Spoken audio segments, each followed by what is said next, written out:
हम लोग शुरुआत करने वाला है मध्यकालीन भारत का डे 15 का जो प्लानर जो है उसका ये पार्ट 2 है। ठीक है, काफी प्रश्न थे इसलिए हमने डे 15 को ठीक है 2 भागों में विभाजित कर दिया है। ठीक है, एक पार्ट 1 आएगा, ठीक है, और एक आपका आज अभी जो होने जा रहा है वो पार्ट 2 है। ठीक है, पार्ट 1 ऑलरेडी अपलोडेड है। ठीक है, कल मैंने बोल दिया था नक्शबंदी सिलसिले से औरंगजेब बिलोंग करते थे, बिल्कुल, लेकिन नक्शबंदी के अंतर्गत ही म्यूजिक को प्रतिबंधित किया गया था, ना कि कदरिया के अंतर्गत। ठीक है, इस पीडीएफ में बहुत सारी चीजें गलत दी हुई है तो उसको जरा सुधार लीजिएगा। ये पीडीएफ में ही गलत दिया रहा था, मेरा भी दिमाग नहीं काम किया तो मैंने भी बोल दिया कदरिया नहीं, नक्शबंदी में एक्चुअली म्यूजिक को प्रतिबंधित किया गया है, न कि कदरिया में। ठीक है, तो इसको सुधार कर लीजिएगा। और चलिए 24 नंबर तक के प्रश्न को पार्ट 1 में हम लोगों ने डिस्कस किया था और आगे हम लोग डिस्कस करते हैं। चलिए, शुक्रिया। देखेंगे यहाँ पे विजयनगर साम्राज्य की सैन्य व्यवस्था में न्याय व्यवस्था के संबंध में किन कथनों पर विचार करना है। देखिए, निम्न कथनों की जगह पे किन कथनों पे लिखा हुआ है। ठीक है, तो इसमें प्रिंटिंग बहुत मिस्टेक है, नशे में छापे हैं ये लोगों ने और जल्दी जल्दीबाजी में, मुझे लगता है इंग्लिश में और मिस्टेक होगा। तो विजयनगर साम्राज्य की सैन्य व्यवस्था एवं न्याय व्यवस्था के संबंध में निम्न कथनों पे आपको विचार करना है। विजयनगर साम्राज्य में सैन्य विभाग को कदाचार कहा जाता था। ठीक है, और विजयनगर साम्राज्य में गांवों में न्याय संबंधी कार्य आयंगर करते थे, बिल्कुल, तो सारे ही सारे कथन की बात करेंगे, सही है। ठीक है, देखिए विजयनगर की सेना जो थी चतुरंगनी सेना होती थी। सबसे पहले पैदल सेना, जिसको इन्फेंट्री भी कहते हैं, अश्वारोही सेना। ठीक है, एक होता था हाथी सेना जिसको हस्ती सेना कहा जाता था। एक आपका ऊंट सेना भी आपका शामिल था। ठीक है, रथ के बारे में नहीं दिया हुआ लेकिन ऊंट के बारे में तो यहाँ पे दिया हुआ है। उस समय सैन्य विभाग का उच्च अधिकारी को क्या बोलते थे, दंड नायक कहते थे या फिर सेनापति कहते थे। राजा का प्रधान, राज्य का प्रधान न्यायाधीश की बात करेंगे, राजा ही होता था, जो कि हर जगह था, दिल्ली सल्तनत में भी। ठीक है, सहायता करने के लिए न्यायालय के और भी अधिकारी तो होते थे, लेकिन मुख्य जो सबसे बड़ा अधिकारी जो होता था वो राजा खुद होता था। अब प्रांतों में प्रांतपति होते थे तथा गांव में क्या होते थे, आयंगर जो थे वो न्याय करते थे। ठीक है, ध्यान में रखेंगे। न्याय व्यवस्था हिंदू धर्म पे क्या थी, आधारित थी। पुलिस विभाग का खर्च वेश्याओं पर लगाए गए कर से चलता था। तो ये बड़ा इंपॉर्टेंट हो जाता है। जो प्रोस्टिट्यूशन था विजयनगर में, और प्रोस्टिट्यूशन से जो मतलब इनकम जो आती थी, उनसे पुलिस विभाग का पूरा खर्च चल जाता था। ठीक है, मतलब प्रोस्टिट्यूशन बड़े लेवल पे था, आप कह सकते हो ऐसा। विजयनगर साम्राज्य की 4 वर्गों में विभाजित किया गया, निम्न में से कौन सा समाज का वर्ग उनके पास उनके नाम के साथ सुमेलित नहीं है। ठीक है, ब्रिपलू की बात करेंगे ब्राह्मण, ठीक है। राजलू की बात करेंगे क्षत्रिय है। वैश्य की बात करेंगे तो मोती किरतुल है। ठीक है, और क्षुद्र की बात करेंगे तो नल कितरालू जो है सो गलत दिया हुआ है। ठीक है, ध्यान रखेंगे। तो यहाँ पे क्षुद्र को क्या बोलते थे, नलवज टिबिये, नलवज टिबिये कहते थे। अब ब्राह्मण की बात करेंगे तो समाज में सबसे ज्यादा उच्च स्थान प्राप्त था। अब ब्राह्मण की हत्या करने वालों को मृत्यु दंड तक दी जाती थी। तो विजयनगर साम्राज्य में आप देखोगे तो ब्राह्मणों को बहुत ही सर्वोच्च स्थान क्या था, प्राप्त था।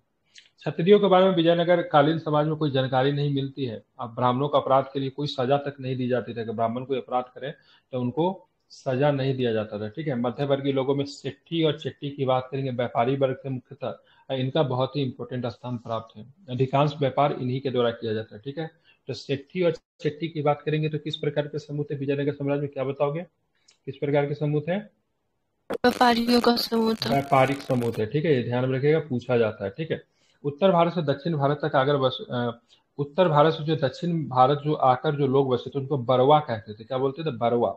ठीक है, मनुष्य की खरीद बिक्री भी होती थी, मतलब विजयनगर साम्राज्य में।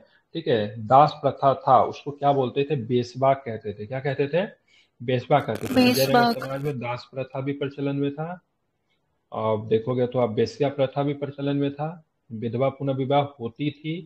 ठीक है, तो ये सारे प्रश्नों का आपको ध्यान में रखना है। ठीक है, संपूर्ण भारतीय इतिहास में एकमात्र वो कौन सा साम्राज्य था जिसने सर्वाधिक संख्या में स्त्रियों को राजकीय पदों पर नियुक्त किया, तो कौन सा साम्राज्य था, तो ध्यान में रखना है, विजयनगर इनका विजयनगर। महत्वपूर्ण है, इसे आप ध्यान में रखेंगे। ठीक है, अब देखिए विजयनगर साम्राज्य में आप जाओगे तो स्त्रियों की, मतलब मेरी आवाज कम तो नहीं आ रही है, ठीक है ना।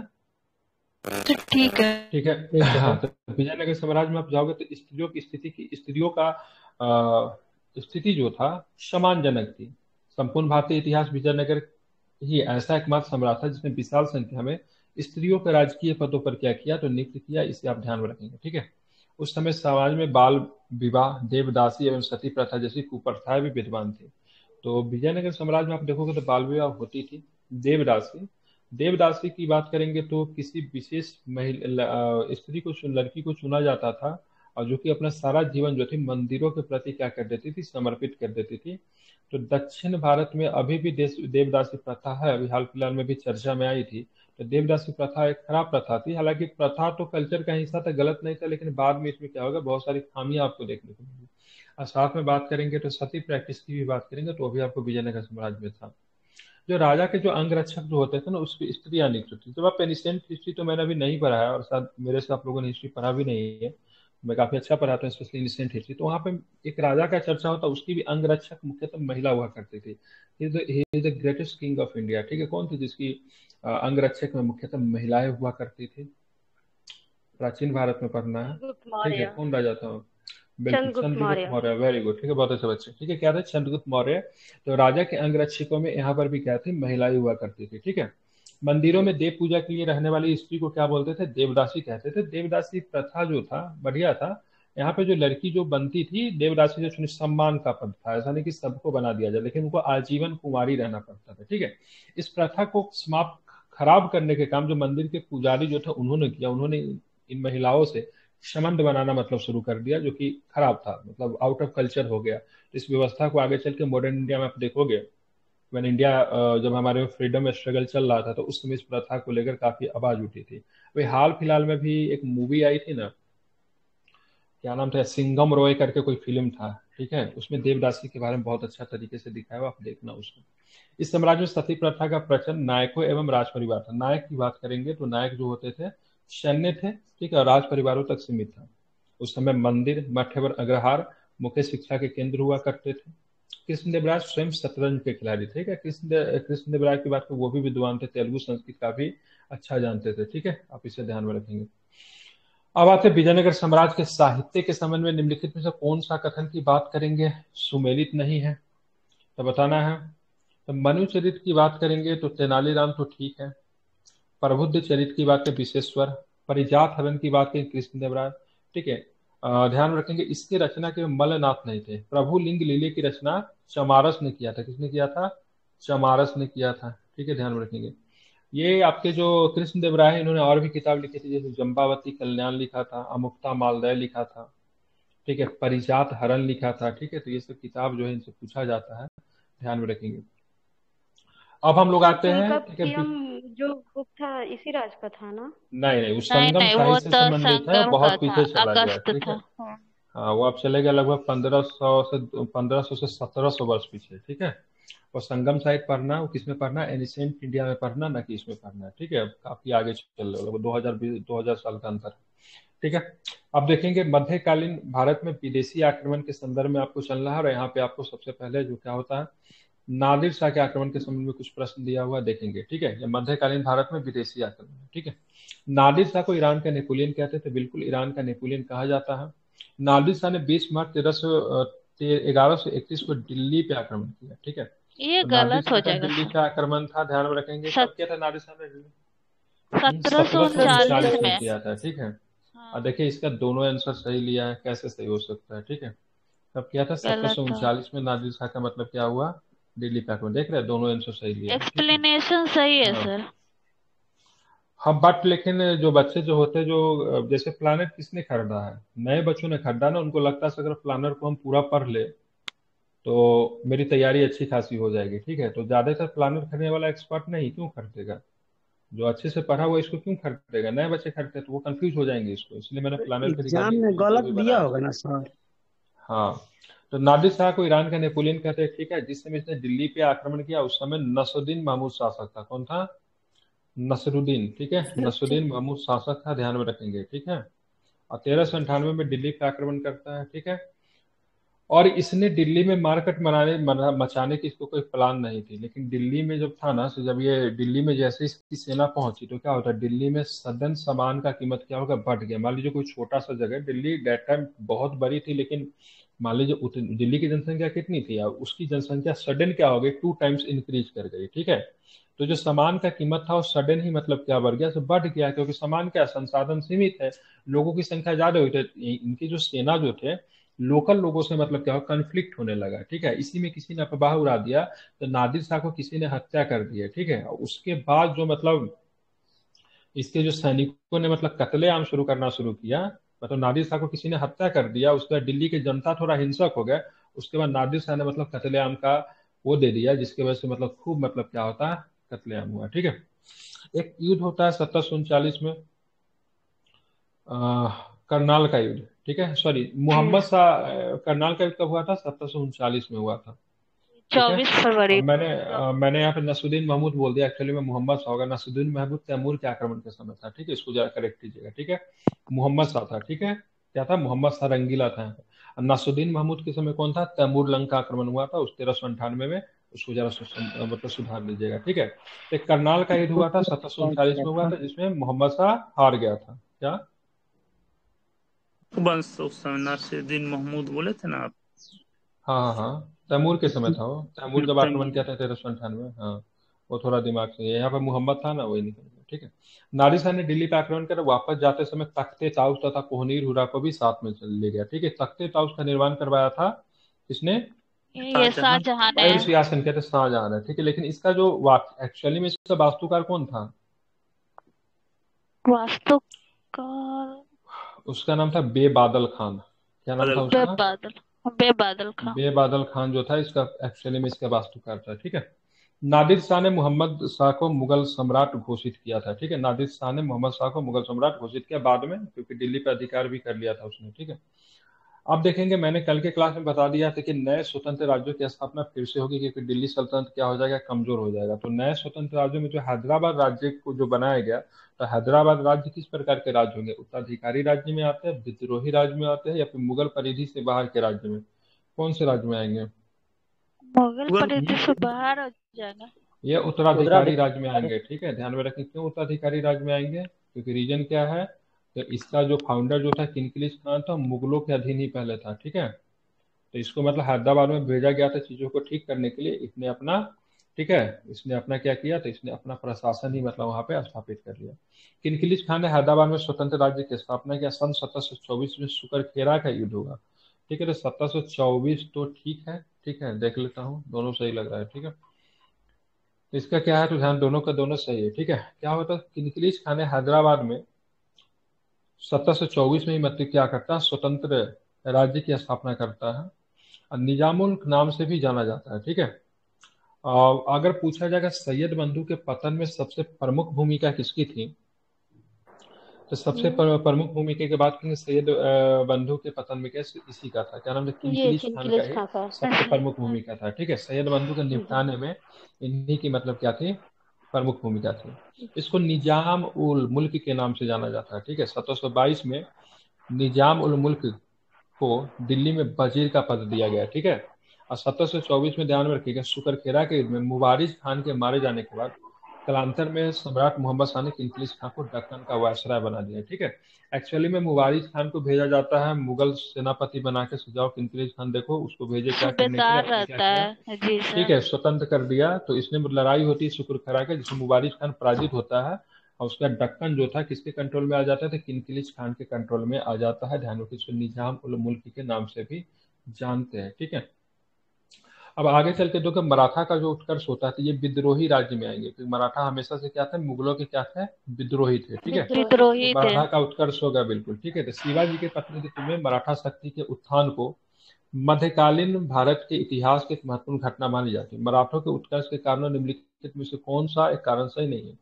ठीक है, तो ध्यान रखें, गुरिल्ला युद्ध में निपुणता थी, मराठों का स्वस्थ एवं बलिष्ठ होना था, साथ में मराठों का जुझारू होना, पर्याप्त हथियार ऐसा कोई रीजन नहीं था, ठीक है।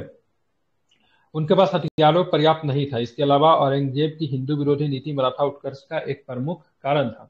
16वीं एवं 17वीं शताब्दी में भारत में धार्मिक आंदोलनों में भी मराठों को एकता में सूत्र बांटने का महत्वपूर्ण भूमिका निभाया, जैसे कि तुकाराम हो गए, महाराष्ट्र के जो संत थे, उन सब की बहुत प्रमुख भूमिका मानी जाती है, ठीक है। इस प्रकार मध्यकाल में मराठा उत्कर्ष हेतु अनेक कारण जो थे उत्तरदायी थे, ध्यान में रखना है, ठीक है। शिवाजी के संबंध में निम्नलिखित कथनों पर विचार करना। शिवाजी की बात करेंगे, जन्म की बात करेंगे, तो सिवनेर नामक स्थान पर हुआ था, ठीक है। उनके माता का नाम जीजाबाई, पिता का नाम शाहजी भोसले था, ठीक है। शिवाजी के राजनीतिक गुरु एवं संरक्षक की बात करेंगे, रामदास थे, इसको गलत लिया है, ठीक है। कौन हो जाएंगे? तो यहाँ पे दिया हुआ है, ठीक है, क्या नाम थे? गुरु थे ये, वो कौन देव राजनीतिक बिल्कुल थे? ठीक दादा है, बोल दिए। राजनीतिक गुरु दादाजी कोंडदेव थे। ये जो थे ना, रामदास जो थे महाराष्ट्र के संत थे, और ये जो थे उनके कौन थे? क्या थे, क्या नाम धार्मिक था गुरु उनका? थे। धार्मिक, ठीक है। हाँ, शिवाजी जी धार्मिक के जन्म गुरु। की बात करेंगे 1630 में सिवनेर में साजी भोसले की प्रथम पत्नी जीजाबाई के गर्भ से हुआ। शिवाजी के राजनीतिक गुरु एवं संरक्षक की बात के कौन थे, तो दादाजी कोंडदेव थे। ठीक है। आध्यात्मिक क्षेत्र में शिवाजी के आचरण पे गुरु रामदास का काफी अधिक प्रभाव था। ठीक है, ध्यान में रखेंगे। गुरु रामदास धरकरी संप्रदाय के थे, उन्होंने दास बुद्ध नामक ग्रंथ की रचना की थी। ठीक है, तो गुरु रामदास किस संप्रदाय के थे, धारकरी। और दास बुद्ध नामक ग्रंथ की भी उन्होंने रचना की थी। शिवाजी को राष्ट्र प्रेम की भावना एवं देवता गौ ब्राह्मण धर्म की रक्षा करने की प्रेरणा रामदास से मिली थी। ठीक है, इनका विवाह किससे हुआ था, तो साई बाई निम्बालकर से इनका विवाह हुआ था। ये भी आपको ध्यान में रखना चाहिए। ठीक है, अब आते हैं हम लोग देखेंगे, एक मिनट। वह शिवाजी के संबंध में इनमें से कौन सा कथन असत्य है। ठीक है, शाहजी भोसले ने शिवाजी को पूना का जागीर प्रदान दिया। ठीक है, शिवाजी ने मालवा प्रदेश को अपने जीवन की प्रारंभिक कार्यस्थली बनाया। ठीक है, शिवजी ने सर्वप्रथम रायगढ़ के किले को जीता था। ध्यान में रखेंगे, तो गलत है, ये गलत। रायगढ़ के किले को सबसे पहले नहीं जीता था। और 1648 में शिवाजी ने पुरंदर के किलों के छल द्वारा नीलोजी नीलकंठ से छीन लिया था। ठीक है, ये भी आपका सही है। शिवाजी ने सर्वप्रथम 1643 में बीजापुर के सिंहगढ़ के किले पर अधिकार किया। बीजापुर साम्राज्य के अंतर्गत जो था सिंहगढ़ का किला था, इसको सबसे पहले शिवाजी ने क्या किया था, तो जीता था, ये 1643 में ही। इसके बाद अपने सैन्य अभियान के अंतर्गत 1646 में शिवाजी ने बीजापुर के तोरण नामक पहाड़ी के किले पर अधिकार कर लिया। शिवाजी ने रायगढ़ के किले का निर्माण करवाया था। ठीक है, 1656 में शिवाजी ने जवाली के किले को मराठा सरदार चंद्रराय मोरे से कब्जे में ले लिया। ठीक है, और 1656 में शिवाजी ने रायगढ़ को अपनी राजधानी बनाया। और 1657 में शिवाजी का सामना मुगलों से पहली बार हुआ। ठीक है, और शिवाजी ने सूरत को लूटा था। ठीक है, सूरत को लूटा था, 2 बार सूरत को लूटा था। बता सकते दो कब बार। से कब तक, कब से कब तक लूटा था, हाँ, 1664 में और 1670 में। ठीक है, 2 बार मतलब इन्होंने क्या किया था, तो किसको रुका था, ठीक है, सूरत को। सूरत को किसका द्वार कहते थे, मक्का का द्वार कहते थे। किसके बोलते मक्का का थे, द्वार। मक्का का द्वार। कई और 7वीं बीपीएससी में पूछा था, क्योंकि मक्का जाने के लिए यहीं से जहाजें जो थी खुलती थी। ठीक है, सूरत जो था प्रमुख बंदरगाह था। उस समय वहां से बहुत अधिक आय आती थी, 1 लाख रुपया आई थिंक वहां से आया आता था। ठीक है, ज्यादा ही था। ठीक है, 1 लाख की 10 लाख कुछ ऐसा ही था, लेकिन सबसे प्रमुख बंदरगाह था मुगलों का सूरत था। ठीक है, शिवाजी को पराजित करने के लिए बीजापुर के सुल्तान अली आदिल शाह सेनापति अफजल खां के नेतृत्व में एक सेना भेजी। ठीक है, ध्यान रखेंगे। ठीक है, अफजल खां की हत्या शिवाजी ने बागनक से कर दी थी। बिल्कुल, ये बागनक जो है सब ब्रिटेन में था, लेकिन वहां से वापस लाने की बात चल रही है। ठीक है, अफजल खान ने कृष्ण जी भास्कर को अपना दूत बनाकर शिवाजी के पास भेजा था। और कृष्ण जी भास्कर जो थे शिवाजी को सच्चाई बता दिए कि भाई प्लान क्या है। ठीक है, क्योंकि शिवाजी उनसे प्लान जानने में सफलता मिली से भाई साहब कहीं ना कहीं आपको क्या है से, मतलब ये व्यक्ति जो है से क्या है, मारने वाला। काफी लंबा चौड़ा व्यक्ति था, 6 6.5 फुट की उसकी हाइट थी। क्या नाम था इसका, अफजल खां का। और जो शिवाजी से मिलने के लिए, अफजल खां जो था इनके पिता के समकालीन थे। ठीक है, तो गले लगने के लिए जो बोलता है, तो उसके बाद ऊपर से जो चाकू से जो मारने की कोशिश करता है, तो शिवाजी पूरी तरीके से प्रिपेयर थे, अंदर में पूरी तरीके उस तरह का वस्त्र था उनके पास जिससे चाकू का कोई असर ही नहीं होता। उसके बाद शिवाजी बाघनक से क्या करते हैं, हाथ में पहने हुए थे, क्या करते हैं, हत्या कर देते हैं। ठीक है, तो शिवाजी अफजल खां की हत्या आपने बाघनक से की। ठीक है, बाघनक से की थी। इसके बाद शिवाजी ने कोंकण, कोल्हापुर, पन्हाला के किले पर अधिकार कर लिया। शिवाजी की सफलताओं से भयभीत होकर बीजापुर के शासक ने शिवाजी को एक स्वतंत्र शासक मान लिया। इसके बाद शिवाजी ने बीजापुर के सुल्तान को, ठीक है, पन्हाला और चाकन के किले जो थे वापस दे दिए। ठीक है, शिवाजी और मुगलों के संबंध इनमें से कौन सा कथन सही है। औरंगजेब ने बादशाह बनने के बाद दक्षिण में मराठों के दमन को सर्वाधिक महत्व दिया, जो कि बात करें औरंगजेब के लिए उनके जीवन का सबसे खराब निर्णय था। ठीक है, शिवाजी की बढ़ती हुई शक्ति के दबाने के लिए औरंगजेब ने शाइस्ता खान को दक्कन का सूबेदार नियुक्त किया। ये शाइस्ता खान कौन था पता है, ये जी। औरंगजेब का मामा था। ठीक है, कौन था, मुमताज महल का भाई था, औरंगजेब का मामा था। ठीक है, शाइस्ता खान ने पूना पहुंचने में 5 अप्रैल 1663 के रात्रि में मुगल सेना पर हमला किया। इस हमले में शाइस्ता खान मारा गया, जिससे मुगल सेना की काफी बदनामी। मारा तो नहीं जाता, भाग भाग पाता, लेकिन इसकी ना उंगलियां काट दी जाती है। ठीक है, इसकी कुछ बीवियां थी, लगभग 7 8 बीवी जो थी वो मारी जाती है। ठीक है, ये भागने में सफल रहता है। ठीक है, मुगल सेना पुनः पहुंचने पर 5 अप्रैल 1663 को रात्रि में मुगल सेना पे हमला किया। ठीक है, मुगल सेना पे हमला पहुंचा, मुगल सेना पुनः पहुंचने पर शिवाजी ने 5 अप्रैल 1663 में क्या हुआ, मुगल सेना पे क्या किया, हमला किया। सोए हुए थे, इस आक्रमण में मुगल सेना को काफी क्षति हुई और शाइस्ता खान को जान बचा के भाग गया, जबकि उसका पुत्र फतेह खान मारा गया। पत्नी भी मारी जाती है, वो भी काफी थी। ठीक है। इसके हार से क्रुद्ध होकर शाइस्ता खान को बंगाल भेज दिया गया। ठीक है। तो उसके बाद इसको, इस हार से क्रुद्ध होकर इसको वहां से हटा दिया जाता है।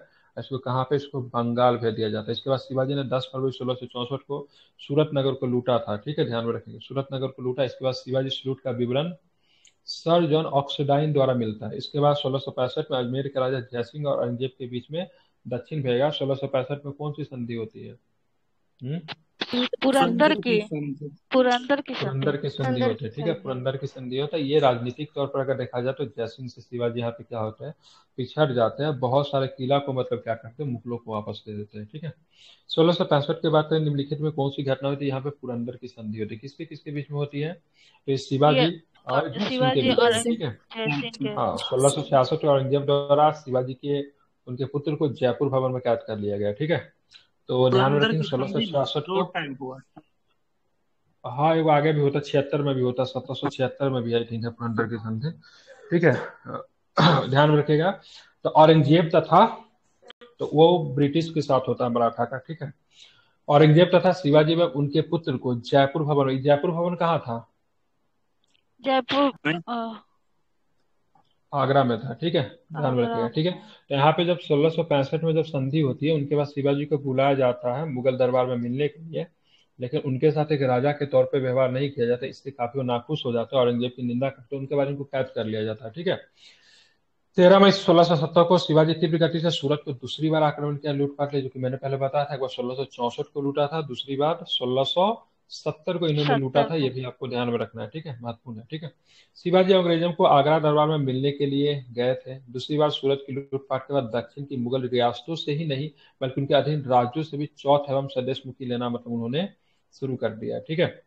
अब आते हैं 16 जून 1674 को, इनमें से कौन सी घटना घटित हुई? शिवाजी ने, ठीक है, जनहाला दुर्ग को बीजापुर से छीन लिया। शिवाजी ने राजगढ़ में अपना राज्याभिषेक करवाया। ठीक है, बिल्कुल। तो 1674 में इन्होंने, क्या बोलते हैं उसको यार, ठीक है, पूरी परंपरा के तहत मतलब इन्होंने अपना राज्याभिषेक करवाया। इनसे पहले इनका राज्याभिषेक नहीं हुआ था।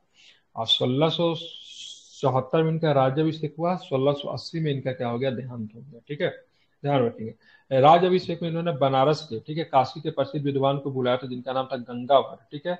ये भी पूछा जाता है शिवाजी का राज्याभिषेक कब हुआ, तो 1674 में हुआ। कहाँ पे हुआ, तो रायगढ़ के किला पे हुआ। किसने किया? गंगा किसने भट्ट किया? से, तो काशी के गंगाधर। गंगा ठीक है। भट्ट से। और जब इन्होंने अपना, जब राज्याभिषेक किया, तो इन्होंने छत्रपति की उपाधि धारण की। हैदर धर्मोद्धारक की, मतलब हिंदवी, ठीक है, हैदर गलत, हैंदव होगा, ये भी हिंदवी होगा, मतलब हिंदू धर्म का उद्धारक। ठीक है। गौ ब्राह्मण प्रतिपालक, मतलब गाय और ब्राह्मणों का रक्षा करने वाला। ठीक है। शिवाजी के 12 दिन, शिवाजी के राज्याभिषेक के मात्र 12 दिनों के बाद उनकी माता जीजाबाई का देहांत हो गया। और शिवाजी का जो विचार जो था, उनका जो संस्कार जो था, उनकी माँ का बड़ा उसमें योगदान था। ठीक है, स्पेशली पिता का कम, क्योंकि पिता तो हमेशा दूर दूर रहे थे ना, वो खुद ही मतलब कमांडर थे वो। ठीक है, बहुत सारी रियासत के लिए उन्होंने वहां की सेना को संभाली थी, लेकिन माता का बड़ा उनके जीवन में योगदान था। पिता तो हमेशा दूर ही रहे इनसे। ठीक है। राज्याभिषेक के बाद शिवाजी का अंतिम महत्वपूर्ण अभियान की बात है, कर्नाटक था, जो कि 1676 का था। शिवाजी कर्नाटक पर अभियान के पूर्व शिवाजी और कुतुब शाह के बीच एक संधि हुई थी। ठीक है।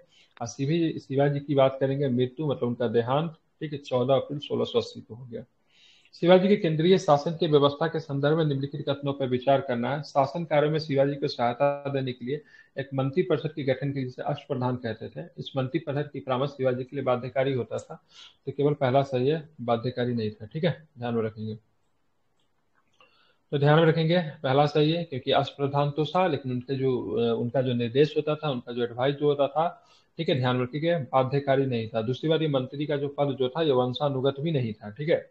इस मंत्री परिषद में पेशवा का पद सर्वाधिक महत्वपूर्ण एवं सम्मानजनक था, तो वो प्रधानमंत्री थे। ठीक है। पेशवा राजा का क्या होता, तो विश्वसनीय होता है। शिवाजी महान विजेता के साथ साथ एक कुशल प्रशासक थे। तो अभी तो शिवाजी है तो ठीक है, बाद में उनके एक से दो पीढ़ी तक ये चलेगा पेशवा का पद, केवल निर्णय की भूमिका में रहने वाला, कि वही पेशवा का पद आगे चल के क्या हो जाएगा, सबसे प्रमुख हो जाएगा। वास्तविक शासक का जो शक्ति जो हो जाएगा, पेशवा के हाथों में आ जाएगी। ठीक है। छत्रपति बस एक नाम के रह जाएंगे। सरे नौबत की बात करेंगे, ठीक है, ध्यान में रखेंगे। तो सेनापति तो ठीक है। आमत्य की बात करेंगे तो ध्यान आए हुए का लेखा जोखा करने वाला होता था, ठीक है। दबीर की बात करेंगे, ठीक है, ये विदेश मंत्री जैसा होता था, न कि गुप्तचर विभाग का होता था, ठीक है। सुंदर या फिर पंडित राव का काम क्या था? धार्मिक कार्यों की क्या करना? धार्मिक का। देखभाल करना, ठीक है। आप देखेंगे यहाँ पे, ठीक है, यहाँ पे था शिवाजी के मंत्री पे दबीर या सुमंत क्या था? विदेश मंत्री के समान होता था, ठीक है। वाक्यानविश की बात करेंगे तो ये गुप्तचर विभाग का प्रधान होता था वाक्यानविश, ठीक है। चिटनीस की बात करेंगे, चिटनीस पूछा जाता है, ठीक है, तो क्या था? राजकीय पत्राचार संबंधी कार्य करता था, ठीक है। नाधी सभी प्रकार की मुकदमों की सुनवाई करता था। शिवाजी के मंत्रिपरिषद के दो मंत्री पंडित राव एवं नाधिस को छोड़कर बाकी सभी मंत्रियों को समय समय पर सैनिक कार्रवाई में भाग लेना पड़ता था। कौन नहीं लेते थे? पंडित राव नहीं लेते थे और न्यायाधीश नहीं लेते थे, क्योंकि धार्मिक कार्य से थे, न्यायिक कार्य से संबंधित थे, इनको नहीं लेना पड़ता था। बाकी जो मंत्री जो इनको समय समय पे सैनिक कार्रवाई में भाग लेना पड़ता था। अष्टप्रधान में सर्वाधिक महत्वपूर्ण पद की बात करेंगे तो ना प्राइम मिनिस्टर का था, जिसको पेशवा कह सकते हो आप, ठीक है। शिवाजी के प्रांतीय शासन के संबंध में निम्नलिखित कथनों में से, ठीक है, कौन सा असत्य कथन है? शिवाजी के शासनकाल में विजित प्रदेशों को स्वराज कहा जाता, ठीक है। शिवाजी के समस्त विजित प्रदेशों को 4 प्रांतों में विभक्त कर दिया गया था, ठीक है, ध्यान में रखेंगे। और सारे नौबत किले की सेना का नेतृत्व एवं उन पर नियंत्रण रखता था, ठीक है। किले के लिए खाद्य भंडार की देख किले के लिए खाद्य भंडार किले के लिए खाद्य भंडार की देखरेख करता था। तो ये ध्यान में रखेंगे, ये अधूरा क्वेश्चन है, ठीक है। मतलब किस कौन सा अधिकारी का नाम इसमें दिया ही नहीं है, लेकिन सारे नौबत किले की सेना का नेतृत्व का एवं उन पर नियंत्रण रखता था, ठीक है। शिवाजी के समस्त विजित प्रदेश को 4 भागों में बांट दिया, ठीक है। शिवाजी के शासनकाल से विजित प्रदेशों को स्वराज कहते थे। स्वराज हमारा जन्म सिद्ध अधिकार है, तिलक जी का स्टेटमेंट है। और शिवाजी के विचारों से बहुत अधिक मतलब क्या थे? प्रभावित थे, ठीक है, ध्यान रखें। स्वराज शब्द जो है तिलक जी ने काफी पॉपुलर बनाया था, तो कहीं ना कहीं शिवाजी के विचारों से बहुत अधिक प्रभावित है। रीजन भी था, उन्होंने शिवाजी उत्सव भी शुरुआत किया था। जब यहाँ पे चापेकर ब्रदर्स ने जब उसकी हत्या की तो शिवाजी के द्वारा किसकी हत्या से उन्होंने तुलना कर दिया था? अफजल खां की हत्या से तुलना किया था, तो बहुत अफजल प्रभावित खां है। के। महाराष्ट्र से वो भी थे, महाराष्ट्र से वो भी थे। तो शिवाजी का कल्चर, शिवाजी का तो पूरा भारत ही प्रभावित था, लेकिन महाराष्ट्र के लोग इनको एज अ गॉड की तरह पूजा करते हैं। हम लोग तो ग्रेट वॉरियर, एक ग्रेट किंग की तरह पूछते हैं ना, वो एक उनको देवता की तरह पूछते हैं, ठीक है। हवलदार किलों की आंतरिक व्यवस्था करता था, ठीक है, ध्यान में रखें क्या करता था? हवलदार जो था किलों की आंतरिक व्यवस्था करता था। शुभनबीस किले की अर्थव्यवस्था एवं पत्राचार भंडार आदि की देखभाल करता। सरे नौबत एवं हवलदार का पद प्रत्यक्ष मराठों एवं शुभनीस का पद ब्राह्मणों एवं कास्टों को प्रदान किया गया था, ठीक है। स्वराज प्रदेश सीधे शिवाजी के अधीन आता था। प्रत्येक प्रांत महलों में विभक्त था तथा इसका प्रधान क्या होता था? सर हवलदार होता था, ठीक है। महलों को तरफों में बांटा गया था, जिसका प्रधान की बात करेंगे, ठीक है, हवलदार होता था। मौजा गांव होता था, प्रशासन की सबसे बड़ी इकाई गांव में मौजा होती थी, ठीक है। गांव का प्रमुख अधिकारी पाटिल या फिर पटेल होते थे। पटेल का सहायक की बात करें कुलकर्णी होते, ठीक है। तो महाराष्ट्र में अभी भी जाएंगे तो पाटिल, कुलकर्णी, ये सब टाइटल सामान्य मिलता है। तो कहीं ना कहीं इनका जुड़ाव शिवाजी के प्रशासन से भी रहा होगा। शिवाजी के सेना में राजकीय घुड़सवार सेना किस भाग से संबंधित है? ठीक है, तो ये पागा पागा सेना भी सेना था, है। शीलाधार भी था, और ध्यान में रखेंगे पैदल सेना भी होता था, ठीक है। ध्यान रखें इसका आंसर क्या हो जाएगा? तो इसका आंसर क्या? पागा सेना, ठीक है। शिवाजी की सेना 3 महत्वपूर्ण भागों में विभक्त थी। पहला कौन था? तो पहला पागा सेना था, क्योंकि सबसे महत्वपूर्ण अंग था इसमें क्या था? घुड़सवारों की व्यक्तिगत घुड़सवार या राजकीय घुड़सवार कहा जाता है, ठीक है। ये शिवाजी की सेना का सबसे महत्वपूर्ण अंग था। शिवाजी की इस नियमित सेना के घुड़सवारों की व्यक्तिगत घुड़सवार या फिर राजकीय घुड़सवार का, ये नियमित सेना था, ठीक है। ध्यान रखिए ये क्या था? नियमित सेना था, जो कि हमेशा रहता था। एक था सिलदार, क्या था? ये एक अस्थायी घुड़सवार दल का सिलदार सेना का दूसरा भाग था। इस श्रेणी के सैनिकों को अपना घोड़ा एवं, ठीक है, साजो सामान रखना पड़ता था, खुद का, राज्य नहीं देती थी। आवश्यकता अनुसार इस सेना को लड़ाई के समय बुलाया जाता था। इसे केवल युद्ध के समय लड़ाई में भत्ता मिलता था। ये अवैतनिक अस्थायी सैनिक थे, मतलब इनको सैलरी नहीं मिलता था, ये हमेशा सैलरी पे मिलता था, युद्ध हो चाहे न हो, इनको केवल युद्ध के दौरान बुलाया जाता था। अब आते पैदल सेना, ठीक है। शिवाजी को पैदल सेना में सैनिकों की संख्या लगभग 1 लाख थी, ठीक है। और सेना के साथ युद्ध में स्त्रियों को जाना मतलब क्या था? वर्जित था, ठीक है, ध्यान में रखेंगे। और यही गलती जो होता है, जब पानीपत का जो तीसरा युद्ध जब होता है, तो अपने साथ विश्वासराव भाव ने क्या किया? बहुत अधिक संख्या में सिविलियन को ले गया था, जिसमें से बहुत अधिक संख्या क्या थी? स्त्रियों की थी, क्योंकि वो लोग तीर्थ यात्रा के लिए निकले थे, ठीक है। और ये एक तरह से कमजोर करीबी साबित हुआ। सिविलियन स्पेशली महिलाएं जो थी, ठीक है, और उनके साथ बहुत बुरा व्यवहार हुआ पानीपत के तृतीय युद्ध में, ठीक है। यहाँ पे शिवाजी ने एक नियम बनाया था, युद्ध में स्त्रियां नहीं जा सकती है, लेकिन पानीपत के तृतीय युद्ध में इस नियम का भी बदखली किया गया था। ठीक है, शिवाजी की राज्य व्यवस्था के संबंध में निम्न कथनों पर आपको विचार करना है। 1670 में शिवाजी ने आदेश जारी, ठीक है, आदेश पर ही अनाजी दत्तों ने व्यापक स्तर पर भूमि सर्वेक्षण करवाया। ठीक, अनाजी दत्तों का नाम इंपॉर्टेंट है, ध्यान रखिएगा, सही है। शिवाजी के समय, ठीक है, शिवाजी के समय भूमि कर के रूप में कुल उपज का 50% लिया जाता था। भूमि कर को नगद एवं अनाज दोनों रूप में वसूला जाता था। शिवाजी ने, ठीक है, ध्यान रखिए, शिवाजी ने जमींदारी व्यवस्था का विरोध किया एवं रैयतवाड़ी व्यवस्था को अपनाया।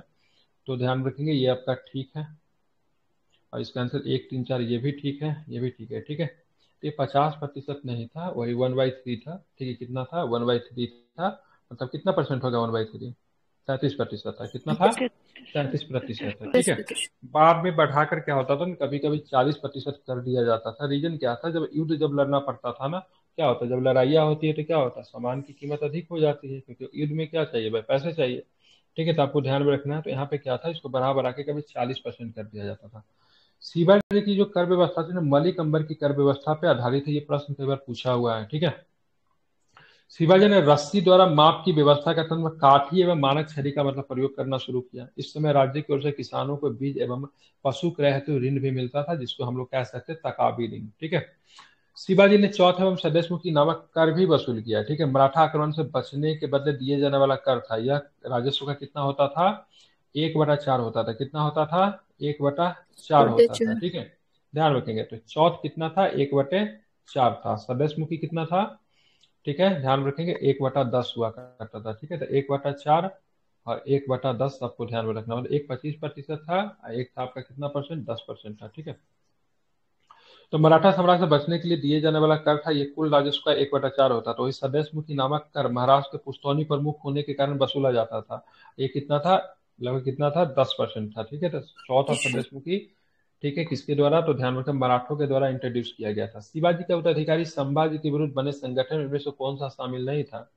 तो हमीर राव, ठीक है, मोहितो नहीं शामिल था। ठीक है, संभाजी के विरुद्ध बने संगठन हमीर राव मोहितो शामिल नहीं थे, बाकी सभी उन संगठनों का हिस्सा थे। ठीक है, अपनी मृत्यु के समय शिवाजी ने अपने पुत्र एवं उत्तराधिकारियों को विलासिता होने के कारण पन्हाला दुर्ग में कैद करवा दिया था। अपने मृत्यु के समय शिवाजी अपने पुत्र एवं उत्तराधिकारी को विलासी होने के कारण क्या किया, पन्हाला दुर्ग में क्या किया था? कैद करवा दिया था।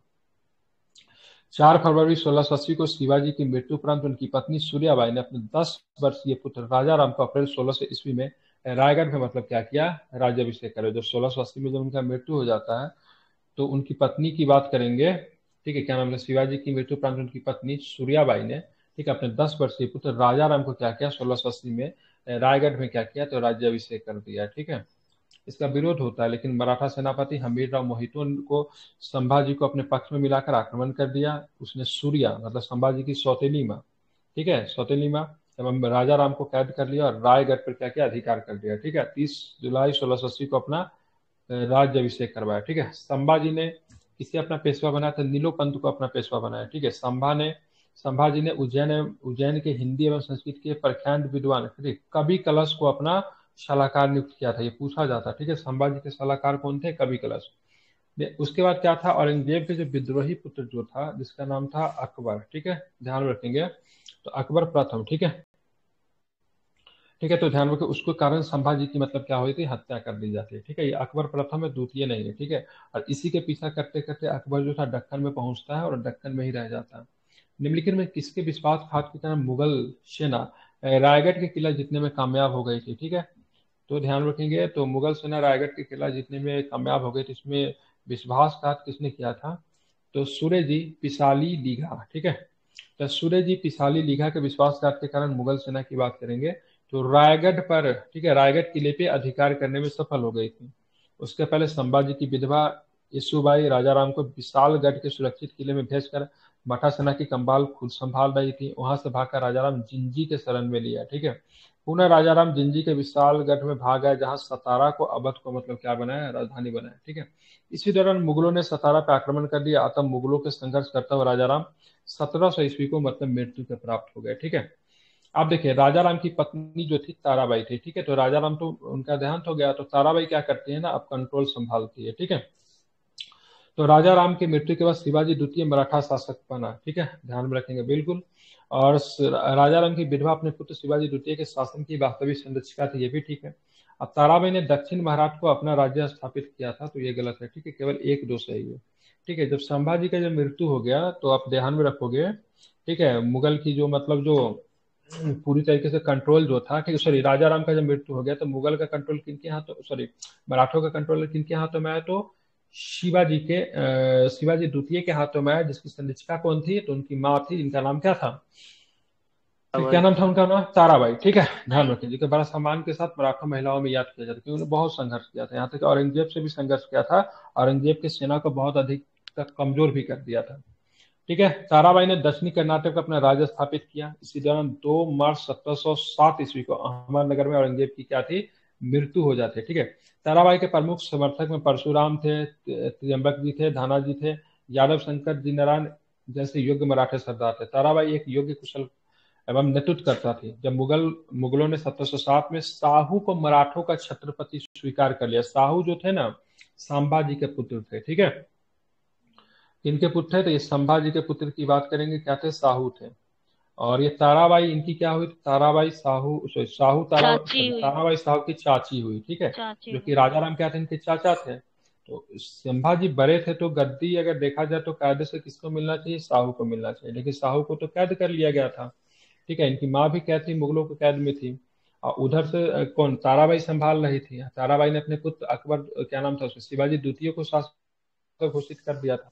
जब मुगल कैद से जब मतलब क्या होता है, निकलते हैं, तो मराठों का छत्रपति स्वीकार कर ले, तब जाकर मराठा में मुगल संघर्ष क्या होता है, समाप्त होता है। ठीक है, तो यहाँ पे आप संघर्ष किसके बीच में हो जाएगा, तो साहू के बीच में, साहू और ताराबाई के बीच में क्या ताराबाई के होगा, बीच में। संघर्ष हो जाएगा। तो इसी समय पेशवा का इंपॉर्टेंट रोल निकल कर बालाजी बाजीराव जो थे इसी समय आएंगे। और पेशवा को भेजा जाता है कि साहू के बारे में, मराठा सरदार बोलते थे जाके साहू के बारे में जानकारी प्राप्त करो। से क्या, ये तो बहुत दिन तक मुगलों के कैद में रहा था, क्या अभी भी ये मराठा एक राष्ट्रभक्ति है इसमें, या फिर मुगल जैसा ही बन गया है। ठीक है, तो जब ये जाते हैं तो पता चलता है ये तो हमसे भी ज्यादा मतलब राष्ट्रभक्त है। ठीक है, तो पेशवा जो थे मुख्यतः साहू को सपोर्ट करते हैं, और साहू जो था गद्दी पे आकर बैठ जाता है। खेरा का युद्ध हुआ था 1760 में। ठीक है, पालखेरा भी दिया रहता है। ठीक है, कब होता है, तो साहू एवं ताराबाई के बीच में होता है। इसमें साहू जो था जीत जाता है। ठीक है, 1760 में औरंगजेब की मृत्यु के बाद बहादुर शाह के समय आजम द्वारा साहू को केंद्र से मुक्त कर दिया था। ठीक है, तो बहादुर शाह, ध्यान रखेंगे, तो बहादुर शाह प्रथम की बात करेंगे तो उस समय ध्यान रखेंगे, साहू को मतलब क्या किया, मुगल कैद से मतलब क्या किया, मुक्त कर दिया, ताकि मराठों के साथ उनके अच्छे संबंध हो सके। ठीक है, उसके बाद साहू अपने साथियों के साथ सतारा पर घेरा डाला। वहां की शासिका राजाराम की विधवा ताराबाई के विरुद्ध युद्ध की घोषणा की, दोनों पक्षों के बीच। ठीक है, 1707 में खेरा का युद्ध हुआ, जिसमें ताराबाई ने धानाजी यादव के नेतृत्व में सेना को साहू के मुकाबला के लिए भेजा, लेकिन कूटनीति में साहू ताराबाई के सैन्य प्रमुख धानाजी यादव को अपनी तरफ मिला लिए। ठीक है, ताराबाई ने अपने महत्वपूर्ण अधिकारियों के साथ पनहाला में शरण ली। ठीक है, साहू ने 22 जनवरी 1708 को सतारा में अपना राज्याभिषेक करवाया। ठीक है, और साहू के नेतृत्व में नवीन मराठा साम्राज्य के प्रवर्तक कौन थे, पेशवा लोग थे, जिसमें बालाजी प्रथम थे। ठीक है, प्रति साहू के पैतृक प्रधानमंत्री थे। ठीक है, ध्यान रखेंगे। ठीक है, ये पेशवा जो थे पैतृक प्रधानमंत्री बने, और इसमें पेशवा जो थे काफी अधिक इंपॉर्टेंट, बालाजी विश्वनाथ जो थे प्रथम पेशवा थे। ठीक है, इन्हीं का जो था दूसरा बालाजी, बालाजी विश्वनाथ द्वितीय की बात करेंगे, जिनके ऊपर मूवी जो बना था, उनका जो रोल दिखाया, जो कि 17-18 लड़ाई, अपने 22 की 23 लड़ाई चिरो जीतते, मस्तानी। एक भी लड़ाई अपने जीवन में वो हारते नहीं थे। इन्हीं का पुत्र था, बालाजी विश्वनाथ का पुत्र था। ठीक है, पेशवा बाजी। इनके, हाँ, इनके संबंध में निम्न कथनों पर विचार करना। बालाजी विश्वनाथ पूना एवं दौलताबाद का सूबेदार था। बालाजी विश्वनाथ को साहू ने प्रथम पेशवा बनाया। ठीक है, ध्यान में रखेंगे, तो दोनों का दोनों कथन, ये भी दोनों सही गुरिल्ला है। युद्ध में मास्टर थे। बालाजी विश्वनाथ की बात करेंगे तो गुरिल्ला युद्ध के जननी की बात करेंगे तो शिवाजी थे, लेकिन शिवाजी के बाद अगर गुरिल्ला युद्ध में किन्हीं को अगर निपुणता अगर हासिल थी तो बालाजी विश्वनाथ। अभी तक पेशवा का पद जो है वंशानुगत तो नहीं है, लेकिन इनके बाद पेशवा का पद क्या हो जाता है, वंशानुगत हो जाता है। ठीक है, तो 1699 से 1702 तक, ठीक है, बालाजी विश्वनाथ पूना एवं दौलताबाद का सूबेदार रहा। ठीक है, 1707 में खेरा के रूप में साहू का समर्थन करते हुए ताराबाई के सेनापति धानाजी शाह की ओर करने में महत्वपूर्ण कार्य किया था, जो कि बताए थे। क्योंकि अगर कहीं ना कहीं साहू अगर ताराबाई जी को पराजित कर पाया, ठीक है, तो रीजन क्या था, अधीनता स्वीकार करा, तो कौन था, यही थे, पेशवा ही थे। इसलिए 1713 में साहू ने बालाजी को अपना पेशवा बनाया। 1719 में साहू एवं सैयद बंधु के बीच संधि में महत्वपूर्ण भूमिका बताई, जिसको मराठों का मैग्ना कार्टा कहते हैं। ठीक है, 1719 में फर्रुखसियर के बिहा पे, हालांकि संधि फर्रुखसियर और मराठों के बीच में था, और इस संधि को लीड करने कौन आता है? तो सैयद ब्रदर्स आता है, ठीक है। और सैयद ब्रदर्स आता है, सैयद के बलुआ, ये इतने अच्छे से मतलब इस संधि को किया जाता है, तो मराठा को बहुत अधिक मतलब क्या होता है, क्षेत्र इसमें मिल जाता है, ठीक है। और इसमें एक चीज और भी होता है, तो सैयद बंधु के मदद से इन्होंने क्या किया, फर्रुखसियर को निपटा भी दिया, ठीक है। सैयद बंधु ने फर्रुखसियर की हत्या करवा दी थी, ठीक है। तो यहीं पे ये संधि हो गई थी। इस संधि को मराठों की तरफ से लीड कौन कर रहा था? बालाजी विश्वनाथ कर रहे थे, ठीक है। इस संधि को मराठों का मैग्ना कार्टा किसने कहा? तो रिचर्ड टेम्पल ने कहा। 1719 का जो संधि जो था बहुत इंपॉर्टेंट है, 1719 का संधि, ठीक है। अब देखा, अब इनका पुत्र का आ जाएगा, ठीक है। ये आपने जो फिल्म जब देखा होगा, तो फिल्म में जब सबसे पहला सीन जो दिखा था, नहीं देखते सीन, दरबार लगा हुआ रहता, वो तीर चला के जो मारता है, वही वाला सीन है। तो बालाजी विश्वनाथ के पुत्र के बारे में ये कहानी है, ठीक है। आओ हम इस पुराने ब्रिज के खोखले तने पे प्रहार करें, शाखाएं तो स्वयं ही गिर जाएगी, हमारे प्रयत्नों से मराठा पटाखा कृष्णा नदी से अटक तक फहराएंगे, ठीक है। तो ये भी कहा जाता है कटक से अटक तक। क्या बोलते हैं, किसके संदर्भ में बोलते हैं? कटक से अटक तक। अटक तक, ठीक है। मतलब क्या कहते हैं, मराठा, ब- मराठा तो कटक से अटक तक जीतने में मतलब क्या रहे, मतलब सफलता तो उनको मिली, लेकिन कभी भी मराठे जो थे संपूर्ण भारत के वास्तविक संस्थापक नहीं बन गए। एक कथन और भी कहा जाता है, पानीपत के तीसरा युद्ध में ये साबित कर दिया कि भारत पे शासन कौन नहीं करेगा, ठीक है। मतलब भारत पे शासन कौन करेगा नहीं, उन्हें क्या साबित कर दिया? तो कौन भारत पे नहीं शासन करेगा ये, हाँ नहीं ये करेगा, प्रूफ ठीक है, हुआ। ध्यान में हाँ। रखेंगे, ठीक है। और नवीन चंद्र सेन ने पानीपत के तृतीय युद्ध में के बारे में कहा था, भाई साहब ये अंधेरी रात, काली रात का मतलब दुख की मतलब क्या है? दुख का मतलब काली रात का शाश्वत कुछ कहा था नवीन चंद्र सेन ने। शाश्वत रात है, दुख भरी शाश्वत रात है, ठीक है। तो इस संदर्भ मराठे के बारे में कहा जाता है, जो कि कभी कभी पूछा जाता है, ठीक है। अब देखिए, ऊपर कथन नवीन मराठा के दूसरे, ठीक है, पेशवा बाजीराव प्रथम ने, ठीक है, मुगल साम्राज्य की कमजोर हो रही स्थिति का फायदा उठाने के लिए कहा था। तो यह कथन मुगल वंश से संबंधित है। बाजीराव प्रथम उक्त कथन का उत्तर देते हुए साहू ने कहा था कि निश्चित ही आप इसे हिमालय के पार ही गाड़ देंगे, निस्संदेह आप योग्य पिता के योग्य पुत्र हैं, ठीक है। तो ये दूसरे पेशवा थे। दूसरा पेशवा बाजीराव प्रथम के संबंध में इनमें से कौन सा कथन सत्य नहीं है? बाजीराव प्रथम ने सर्वप्रथम दक्कन के निजाम मुल्क से लोहा लिया, बिल्कुल ठीक है, निजाम मुल्क से लोहा लिया, पराजित भी कर देते हैं, ठीक है। खेरा के युद्ध में निजाम को बुरी तरह से हार का सामना करना पड़ा, ठीक है। ये आपका गलत है, ठीक है। ये कौन था? पाल खेरा था, ठीक है। मुंशी शिव गांव की संधि बाजीराव प्रथम दक्कन के निजामुल के बीच में हुई। इस संधि के अनुसार निजाम ने शाहू को चौथे में स्वदेश मुक्ति देना स्वीकार कर लिया। पलखेरा का युद्ध की ये मराठा पेशवा बाजीराव प्रथम दक्कन के निजामुल के बीच में हुआ था, ठीक है। ये कब हुआ था? पालखेरा के 1728 में हुआ था। इस युद्ध में निजाम बुरी तरह हार गया।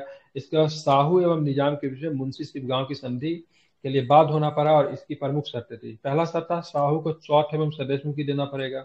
शंभू जी किसी तरह की सहायता न करे, शंभू जी की किसी भी तरह, संभाजी मतलब किसी भी तरह का सहायता नहीं करेंगे, ध्यान रखें। शंभू जी किसी तरह से सहायता न करना, ठीक। जीते गए प्रदेशों को वापस करना होगा। एवं युद्ध के समय बंदी बनाए गए लोगों को छोड़ देना भी शामिल होगा। एक इसमें और भी था, मैं जोड़ देता हूँ।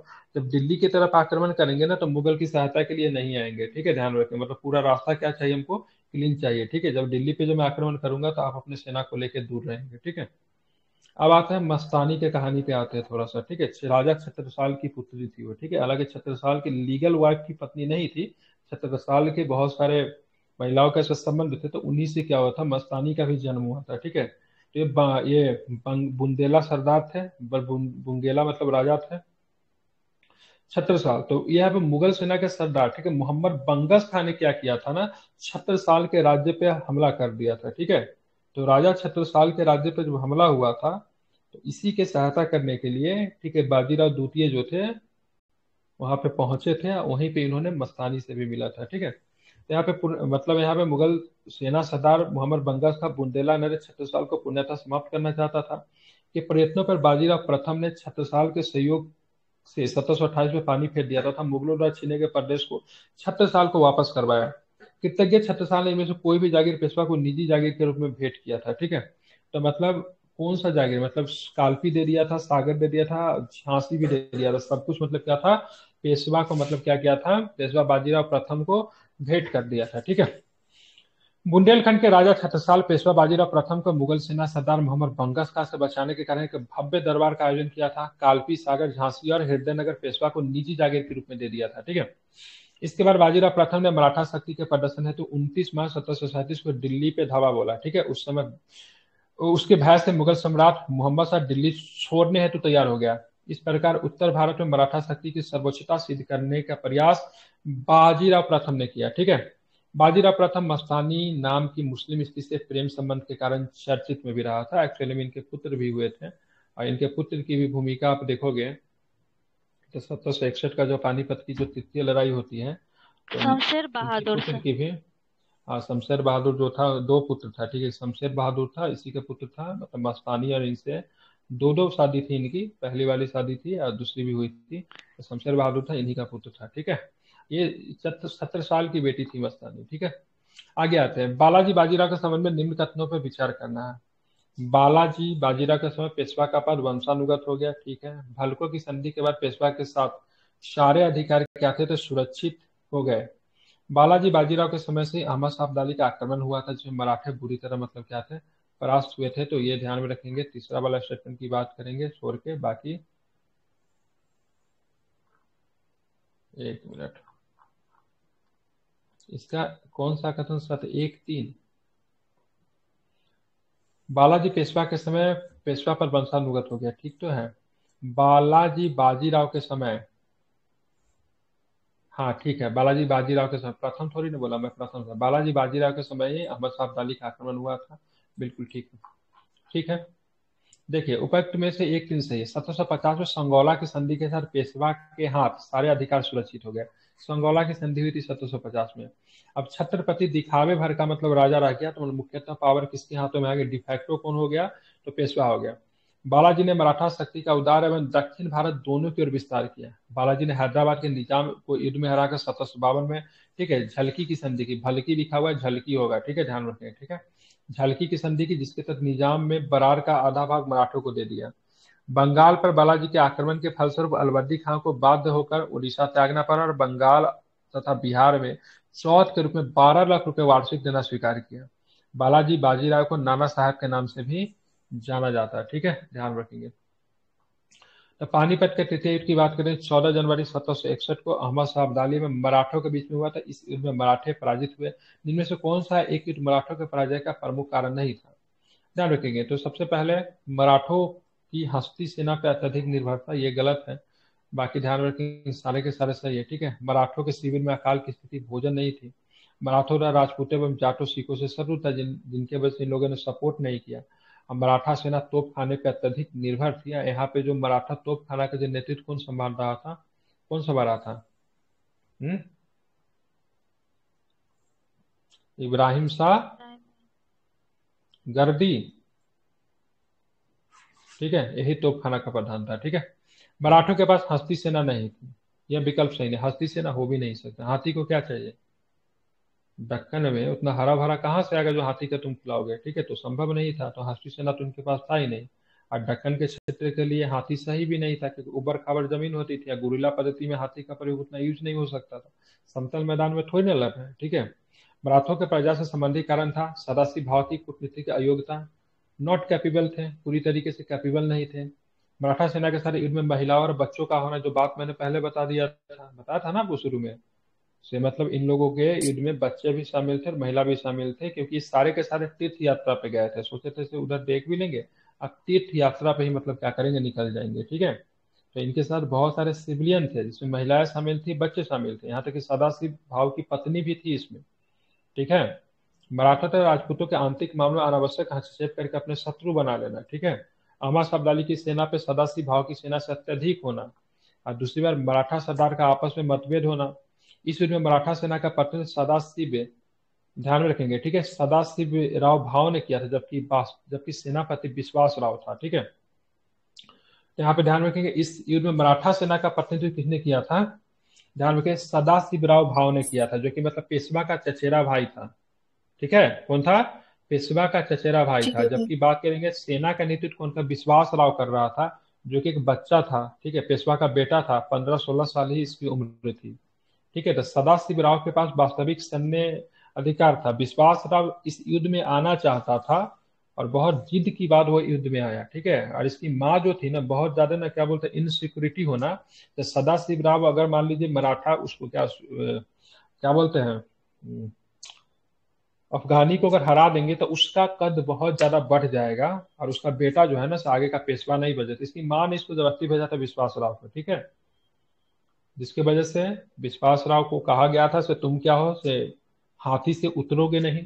हाथी का सेना नहीं तो लिख उसने हाथी से उतरोगे नहीं इसको कहा गया था, और तुम हाथी पे ही रहोगे। लेकिन क्या होता है, ये हाथी से उतर जाता है और ये मारा जाता है। उसके बाद ना सदाशिव राव भाव का जो था वो आत्मबल काफी अधिक गिर जाता है। मराठा सेना मतलब गाजर मूली की तरह काटी जाती है।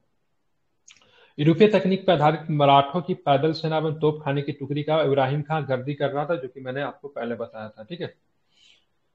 पानीपत के तृतीय युद्ध के प्रभावों के संबंध में निम्न कथनों पर विचार करना। मराठों की उत्तर भारत के प्रगति अवरुद्ध हो गई। उनका अखिल भारतीय मराठा साम्राज्य का सपना जो था खंडित हो गया। मराठों की पराजय के बाद ब्रिटिश सत्ता के उदय का रास्ता करीब करीब साफ हो गया, क्योंकि ब्रिटिश सत्ता के मार्ग में सबसे बड़ा रीजन को था मराठा थे। ब्रिटिश जो थे मराठों से बहुत ज्यादा डरते थे। वो अन्य ब्रिटिश जो भी बाद में जो ब्रिटिश आता था उनको यही क्या कहते सबसे उलझना, लेकिन भारत में मराठों से मत उलझना, ठीक है। तो बहुत डरते थे। पानीपत के युद्ध के संदर्भ में शहीद सह पाने के कारण, ठीक है, सॉरी, पानीपत के युद्ध के सदमे को न सह पाने के कारण बालाजी बाजीराव का कुछ दिनों के बाद मतलब क्या था, मृत्यु हो गया, ठीक है। तो पुत्र मारा गया, भाई बहुत काबिल था वो भी मारा गया, ठीक है। और कहते हैं मतलब मराठा साम्राज्य में उस समय मराठा महाराष्ट्र में कोई ऐसा घर नहीं था जिस घर का कोई ना कोई लोग मारा नहीं गया हो, ठीक है। इतना विध्वंसक हुआ था, ठीक है। तो उसके बाद इनकी भी क्या होती है, मृत्यु हो जाती है, ठीक है। ध्यान रखेंगे तो सारे ही सारे क्या कथन सही है। अब देखेंगे, हाँ, इसके अलावा अन्य प्रभावों के निम्न शामिल क्या क्या क्या था। तो मराठा को बुलाया गया, ब्रिटिश सत्ता के उदय का रास्ता करीब करीब साफ हो गया, ठीक है। अप्रत्यक्ष रूप से सिखों को भी मराठों के पराजय से लाभ ही हुआ। इस युद्ध में मुगल सम्राट को लगभग निर्जीव कर दिया। अनेक योग्य और बहादुर बहादुर मराठा सैनिक जो थे या फिर सरदार जो थे इस युद्ध में क्या थे, मारे गए। अब आते हैं माधवराव प्रथम के संबंध में निम्न में से कौन सा एक कथन सही है, ठीक है। पानीपत के तृतीय युद्ध के बाद माधवराव प्रथम पेशवा बना। माधवराव ने हैदराबाद के निजाम को पराजित किया और मैसूर के, ठीक है, ध्यान में रखेंगे, मैसूर के, हाँ, माधवराव ने, ठीक है, हैदराबाद के निजाम को पराजित कर मैसूर के हैदर अली को नजराने देने के लिए मजबूर किया, ठीक है, ध्यान रखेंगे, ठीक है। हैदर अली इस समय रोल में आ जाता है, 1724 के आसपास आप देखोगे तो उसने भी मतलब क्या किया था, सॉरी 1724 होता रहा, क्या साल था यार, दिया ही होगा आगे, ठीक है। मालवा में बुंदेलखंड को अपने स्वतंत्र घोषित कर दिया। माधवराव प्रथम एवं महाजी सिंधिया ने मिलकर मुगल बादशाह सालम द्वितीय को दिल्ली के तख्त पे पुनः बैठाया, ठीक है। तो 1764-65 में आप देखोगे तो क्या होता है, बक्सर में क्या होता है, सालम द्वितीय के साथ जो संधि किया जाता है ना, तो उसके बाद क्या 26 लाख रुपए के बदले मुगल शासक सालम द्वितीय को बोला जाता है तुम दिल्ली छोड़ दो, ठीक है, और तुम पेंशन भोगी बन जाओ। तो सालम द्वितीय पेंशन भोगी तो बन जाता, लेकिन बाद में माधवराव प्रथम महाजी सिंधिया जो कि बहुत ही capable, Mahaji Scindia great personality, ठीक है, उनके साथ मिलकर मुगल शासक सालम द्वितीय को पुनः मतलब दिल्ली के तख्त पे बैठाया जाता, जो कि मतलब अंग्रेजों का पेंशन भोगी बन गया था। कौन सी संधि के बाद, इलाहाबाद की संधि के बाद, इलाहाबाद जो कि के बक्सर संदर्भ। के युद्ध के बाद हुआ था, ठीक है। बदले में 26 लाख रुपए मिलते थे, ये अंग्रेजों का पेंशन भोगी था, इसको फिर से मतलब क्या कर देता है, दिल्ली के सिंहासन पर बैठा दिया, ठीक है। माधवराव द्वितीय ने 1771-72 में मालवा में बुंदेलखंड पे आक्रमण किया। इसने राजपूत जाट में रूहेले सरदारों का अपने अधीन कर सर्वोच्चता दावा किया। 1772 में माधवराव प्रथम की अचानक मृत्यु हो गई, ठीक है। अब ग्रांड रफ की बात करें कि मराठों के इतिहास लिखने के लिए जाने जाते हैं, ठीक है। ये माधवराव प्रथम वाज ए कैपेबल, ये व्यक्ति अगर और भी अगर कुछ दिन अगर जीवित रहता तो मराठों को फिर से मतलब क्या करता, पुनर्गठित कर देता, लेकिन ये रहा नहीं, ठीक है। इसने शुरू में राजपूत जाट रूहेला जो विद्रोही हो चुके थे उन सब पे अधिकार करके फिर से मतलब क्या किया, अपनी सर्वोच्चता स्थापित तो की, लेकिन इसकी मृत्यु अचानक हो गई। तो ग्रांट तप महोदय जो कि मराठों का इतिहास लिखने के लिए जाने जाते, उन्होंने लिखा, मराठा साम्राज्य के अधीन पानीपत का मैदान उतना घातक सिद्ध नहीं हुआ जितना कि इस श्रेष्ठ शासक का असामयिक देहावसान होना, मतलब इनका मरना जो था, इनका देहांत होना बहुत ही असमय था। अगर माधवराव प्रथम अगर जीवित होते तो क्या करते हैं, साथ में महाजी सिंधिया तो इनके पास थे ही, मराठा सरदार बहुत कैपेबल थे महाजी सिंधिया, तो दोनों मिलकर मराठा शक्ति को फिर से मतलब क्या करते हैं, कैपेबल बना देते हैं, ठीक है, माधवराव प्रथम। दिल्ली के तख्त पर बैठने का मुगल बादशाह मराठों का पेंशन भोगी बन गया था। पहले अंग्रेजों का पेंशन भोगी था, तो गद्दी तो दे दिया, मराठों का पेंशन भोगी रहो। मराठा साम्राज्य के संबंध में निम्नलिखित में से कौन सा कथन की बात करेंगे, सही नहीं है। पेशवा नारायण राव की हत्या रघुनाथ राव के द्वारा कर दी। चाचा था इसका, बेचारा निपटा दिया। ठीक है, पहले इसको मारने के लिए मतलब क्या होता है, दरबार में कुछ लोग घुसता है तो बेचारा भागते भागते चाचा के पास सर पहुंचता इसको है। ना माधव राव कैद कर लेता है रघुनाथ राव को, तो फिर नारायण माधव राव को मृत्यु के बाद जब नारायण राव आता है ना तो उसको छोड़ देता है, तो इसको जेल से इस रिहा कर रघुनाथ देता है। हाँ। रघुनाथ राव के द्वारा इसकी हत्या करवा दी गई थी। या माधव राव की मतलब नारायण राव जो थे बहुत कम उम्र का था, माधव राव का पुत्र था ये, ठीक हाँ। है, ध्यान में रखेंगे। और रघुनाथ राव जो था वो शासक बनना चाहता था अपने भाई की मृत्यु के बाद, लेकिन जब नारायण राव को जब शासक बनाया जाता है, रघुनाथ राव ने क्या किया, उसकी हत्या करवा दी। नारायण राव की मृत्यु के बाद उसकी विधवा गंगाबाई हंगल एक पुत्र को जन्म दिया, जिसे 28 मई 1774 को, ठीक है, माधव नारायण द्वितीय के नाम से पेशवा बना। ठीक है, तो इस समय तो इसकी उम्र तो 15-16 साल ही थी, लेकिन इसका विवाह हो चुका था। ठीक है, बाद में क्या होता, माधव नारायण द्वितीय के नाम से पेशवा बना। पेशवा की अल्पायु होने के मराठा राज्य की देखरेख के लिए 12 भाई नामक 12 सदस्यीय परिषद का गठन किया गया था। ध्यान रखेंगे कि पेशवा जो था उस समय अभी तो जन्म ही लिया था, तो बहुत कम उम्र का था। उसका नाम था माधव नारायण द्वितीय। ठीक है, 40 दिन का था वो। ठीक है, हाँ, उपर्युक्त सभी कथन मराठा साम्राज्य के बारे में है। ठीक है, ध्यान रखेंगे। माधवराव प्रथम के बाद उसका भाई नारायण राव पेशवा बना, परंतु एक वर्ष के अंतराल ही उसकी हत्या उसके चाचा रघुनाथ राव ने करवा दी थी। ठीक है, रघुनाथ राव अंग्रेजों की मदद से पेशवा बना था, ध्यान में रखेंगे। नारायण राव की मृत्यु के बाद उसकी विधवा गंगाबाई ने 18 अप्रैल 1774 को एक पुत्र को जन्म दिया, जिसे 18 मई 1774 को, ठीक है, माधव नारायण द्वितीय के नाम से पेशवा बना। ठीक है, ध्यान में रखेंगे। ठीक है, आप चलेंगे देखेंगे प्रथम आंग्ल मराठा युद्ध के संदर्भ में निम्नलिखित कथनों पर विचार करना। प्रथम आंग्ल मराठा युद्ध, इसमें संधि होती है, कौन सी संधि होती है, सलाबाई की संधि होती है ना। सूरत की संधि के साथ प्रथम आंग्ल मराठा युद्ध प्रारंभ हुआ। इस संधि के अनुसार बंबई सरकार राघोबा को 1.5 लाख रुपए मासिक खर्च लेकर उसे 25,000 सैनिकों की सहायता देगी। ठीक है, खर्च कितना लेगी, तो 1.5 लाख रुपया। ठीक है, क्या था, ध्यान रखेंगे। इस सहायता के बदले राघोबा अंग्रेजों को बंबई के समीप सालसेट बसीन तथा थाना देने का, थाना नहीं थाने, ठीक है, थाने देने का मतलब क्या किया, वचन दिया। ठीक है, ध्यान में रखना। अंग्रेजों में रघुनाथ राव की संयुक्त सेना अरस नामक स्थान पर पेशवा की सेना से मतलब क्या थी, हार गई थी, इसे गलत लिया है। ठीक है, अंग्रेज कर्नल कीटिंग और रघुनाथ राव की संयुक्त सेना ने मई 1775 में आनंद नगर के मध्य स्थित अरस नामक स्थान पर पेशवा की सेना को पराजित किया। ठीक, किसकी सेना को पराजित किया, तो पेशवा की सेना को मतलब क्या करती है, पराजित करती है। ठीक है, तो पेशवा की सेना से हार नहीं गई अंग्रेज। ठीक है, पेशवा की सेना यहाँ पे पराजित हुए थे, अंग्रेज जीते थे।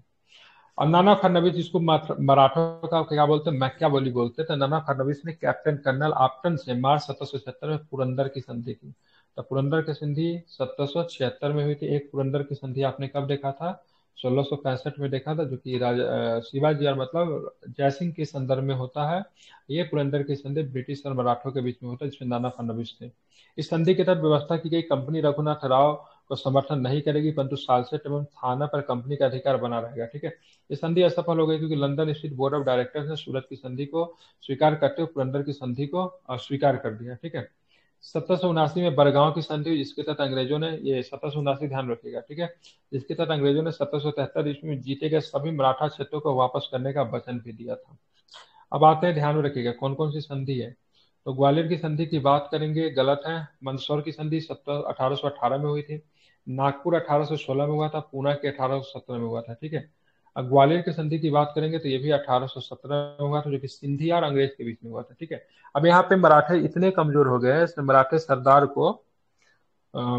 सरदार को ब्रिटिश ने कहा कि तुम अब अलग अलग हो, तुम मराठे के अधीन नहीं हो, तुम्हारी अब काबिलियत मराठों से ज्यादा है, इसलिए तुम ब्रिटिश गवर्नमेंट से डायरेक्ट मतलब क्या करो, संधि करो। ठीक है, तो ग्वालियर की संधि 1870 में सिंधिया में अंग्रेजों के बीच हुई थी। ठीक है, 1817 में हुई थी।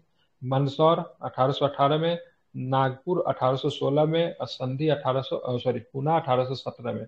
1818 में, ठीक है, मराठा साम्राज्य को पूरी तरीके से क्या किया जाता है, समाप्त कर दिया जाता है। ठीक है, मतलब 1818 के बाद कोई भी मराठा किंग आगे नहीं होगा। ठीक है, ध्यान में रखेंगे। इस संधि के अनुसार सिंधिया पिंडारियों के दमन में अंग्रेजों का सहयोग करेगा तथा साथ ही चंबल नदी के दक्षिण पश्चिम के राज्यों पे अपना प्रभाव लूटे। पिंडारी कौन थे? पिंडारी जो थे मराठा सेना में काम करने वाला मुसलमान सैनिक थे, ठीक है।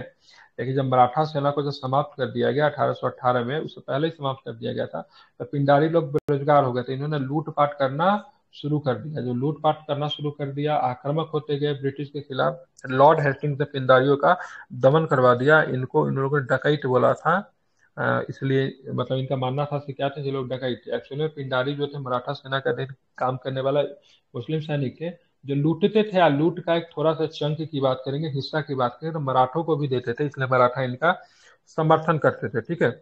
अब इसी का जब पिंडारियों का जब दमन हो गया लॉर्ड हेस्टिंग के शासनकाल में, तो यहीं पे क्या होता है 1817-18 में तृतीय अंगल मराठा ये समाप्त होता है। और इसी के बाद क्या होता है, जब तृतीय अंगल मराठा युद्ध में जब मराठे जब पराजित होते हैं, तो ये सारी संधि संधि की उस सारे के साथ संधि किया जाता है, और मराठा साम्राज्य को 1818 में क्या किया जाता है, तो समाप्त भी कर दिया जाता है, ठीक है।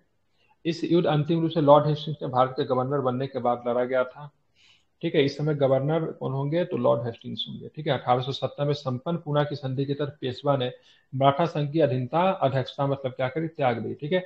और जनवरी 1818 में मंदसौर की संधि के अनुसार होलकर ने राजपूत राज्यों से अपने अधिकार वापस ले लिए। मराठों के पतन में सर्वाधिक योगदान बाजीराव द्वितीय का था। बड़ा ही बेहुदा शासक था, ठीक है। इसको मराठों के ऊपर कलंक माना जाता है, ठीक है। तो बाजीराव द्वितीय को क्या 1818 में, ठीक है, मराठा प्रशासन को समाप्त कर दिया जाता है। बाजीराव द्वितीय की बात करें, इसमें निर्वासित जीवन जीने के लिए बेठूर भेज दिया जाता है। कहाँ पे पड़ता है बेठूर, ठीक है, ये कानपुर के पास में, बेठूर के पास में निर्वासित जीवन अंग्रेजों का पेंशन भोगी बन जाता है, ठीक है। और इसका जो पुत्र जो थे वो भी दत्तक पुत्र थे, नाना साहब। 1857 के क्रांति में नाना साहब की बात करेंगे, जब इनका पेंशन बंद कर दिया जाता है, तो ये बाजीराव द्वितीय के ही पुत्र जो थे नाना साहब, उन्होंने अंग्रेजों के खिलाफ क्या किया था, विद्रोह किया था, ठीक है। तो बाजीराव द्वितीय मराठा एम्पायर का अंतिम शासक था। 1818 में मराठा एम्पायर को क्या किया जाता है, पूरी तरीके से समाप्त किया कर दिया जाता है। ध्यान में इसको रखना है, ठीक है। अब जो है हम लोग उस फेज पे पहुंच गए हैं जहां पे हम लोग करेंगे मध्यकालीन भारत के, ठीक है, विविध प्रश्न में मिसलिनियस प्रश्न आएंगे, ठीक है। बात करेंगे निम्नलिखित में से कौन सा तथ्य अब्दुल कादिर बदायूं के बारे में सही नहीं, ठीक है। वो दीन इलाही धारणा के प्रति उदार था, गलत। उसने तो अकबर को वो बताया क्या बोलते उसको, इस्लाम के प्रति विरोधी वगैरह बताया, ठीक है। ये ध्यान रखें सही नहीं है। वो एक सुन्नी इतिहासकार था। उसकी पुस्तक मुंतखब उल तवारिक के प्रकाशन अकबर की मृत्यु के बाद हुआ था।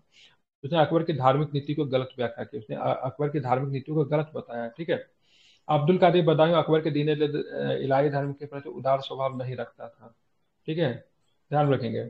अब्दुल कादिर बदायूं का जन्म 1540 में बदायूं में हुआ था। वो एक कट्टर सुन्नी इतिहासकार था। बदायूं की सबसे उल्लेखनीय पुस्तक मुंतखब उल तवारिक के दूसरे खंड के प्रशासन अकबर की मृत्यु के बाद हुआ, जिससे उसने अकबर की धार्मिक नीति और आचरण की आलोचना की, ठीक है। यहाँ तक कि इस्लाम धर्म का दुश्मन तक बताया, ठीक है। इसकी प्रमुख कृतियों में बात करेंगे तो बहर उल अस्मार है, ठीक है, किताब अल हदीस है, ठीक है, तारीख अल्थफी है, नजर उल सरीद, ठीक है, सब इसी का पुस्तक है, ठीक है। लेकिन सबसे जो प्रमुख पुस्तक है मुंतख उल तवारिक है, ठीक है। पित्रोदेरा, ठीक है, सॉरी क्या लिखा है, पित्रोदेला वेले नामक इतावासी यात्री किस शासक के शासनकाल में भारत आया और उसने कैम्बे में परिंदों के अस्पताल को देखा था, ठीक है। तो ध्यान रखेंगे जहांगीर के शासनकाल में क्या ना, पितरो देला वेसे इतावली था, ठीक है। इतावली यात्री पितरो देल वेले 1622 में जहांगीर के शासनकाल में भारत आया, ठीक है। जब वो सूरत पहुंचता है, सर्वप्रथम सूरत पहुंचा था, तब भारत की तटीय प्रदेशों में विस्तृत यात्रा की और अपनी यात्रा का वर्णन ग्रंथों में किया, ठीक है। यहाँ पे इतावली क्या हो गया, इटली के?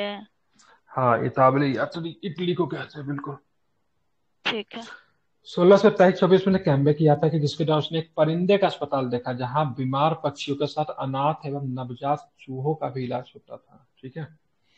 इन सब की देखभाल कौन कर रहा है, एक बूढ़ा व्यक्ति कर रहा था। इसकी प्रमुख कृति द ट्रेवल ऑफ, ठीक है, Pietro della Valle in India, the pilgrim, the journey of Pietro della Valle इत्यादि है, ठीक है, ध्यान रखें। इनकी प्रमुख पुस्तक का नाम है। ये जो पितरो देला जो था जहांगीर के शासनकाल में आया था, ध्यान में रखेंगे। अब आप निम्नलिखित में से कौन सी एक पुस्तक एवं उसकी विषय वस्तु का सही मिलान नहीं है, ठीक है। निजामी अंजुम की बात करेंगे तो हिंदू फलित ज्योतिष है। टुट फटुअल की हिंद की बात करें, हिंदू छंद शास्त्रों का एक अलंकार है, ठीक है। दीन दबिस्तान ए, ठीक है। मजाहिर की बात करेंगे तो भारतीय समाज। रिसला मिकदारिया तत्कालीन माप तौल से संबंधित है, तो गलत इसी को लिया है। ठीक है, क्यों गलत है? तो ध्यान रखें, दबी सतान ए मुहाजिब नामक पुस्तक की विषय वस्तु भारत के विभिन्न धर्म और संप्रदाय है। ठीक है, चलिए, मतलब कुछ क्वेश्चन फालतू दे दिया जो क्या होता है किसी भी एग्जाम में पूछा नहीं है। ठीक है, देवराय प्रथम ने तुंगभद्रा नदी में बांध बनाकर अनेक नहरों का निर्माण कर, बिल्कुल ठीक है, नहर को अपने शहर के बीचों बीच लेकर आया था। ठीक है, विजयनगर के शासक कृष्णदेवराय ने नागलपुर नामक नगर बसाया था, तो ये भी आपका ठीक है, अपने माँ के नाम पे बसाया था, ये भी ध्यान रखें, नागलपुर। ठीक है, कोई दिक्कत इसमें नहीं है। ठीक है, सम्राट का एक महान शासक था। ठीक है, ध्यान में रखेंगे इसको। ठीक है, उसके बाद अगर बात करेंगे हम लोग, देवराय प्रथम को 1406 में बहमनी सुल्तान फिरोज शाह ने हरा दिया था। ठीक है, देवराय प्रथम एक महान निर्माता, विद्वानों का संरक्षक था। उसने तुंगभद्रा नदी के तट पर बांध बनाकर अनेक नहरों का क्या किया था, निर्माण भी करवाया था। ठीक है, ध्यान में इसको रखना। उसके शासनकाल में विजयनगर विद्या तथा ज्ञान का केंद्र बना था। विजयनगर के शासक कृष्णदेवराय ने अपनी माता नांगल देवी की स्मृति में नांगलपुर नामक नगर बसाया था। ठीक है, उसने विजयनगर में हजारा विठल स्वामी का मंदिर भी कृष्णदेवराय ने ही करवाया था। चांदी का टांका की बात करेंगे, किसके शासनकाल में होगा?